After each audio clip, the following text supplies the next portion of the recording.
токсикоз белгілері қатты болып жатқан болса, онда акупунктура білезіктерін кисеңіз болады. Ең бастысы оларды дұрыс кию, жақсы олардың орналасуы маңызды. Одан кейін имбир, немесе қазақша зімбір деп айтамыз, соны соруға болады.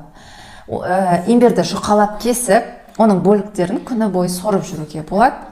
Қаласаңыз, имбирді лимонмен алмастыруға болады. Немесе имбирдің шайын, болмаса жалбыз, имбир және лимон тұнбасы токсикозбен күресуге өте жақсы көмектеседі. Бірақ қолдану барысында давлениеңіздің қатты түсіп кетпеуіне мән беру керек. Имбирдің корені бізде қатты ашшылық тудыратын болса, оның порошок сияқты түрі бар, соны да қолдануға болады.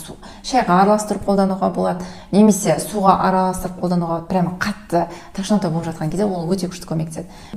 Одан кейін минералды суларды ішу самый безопасный түр токсикоздан арылудың.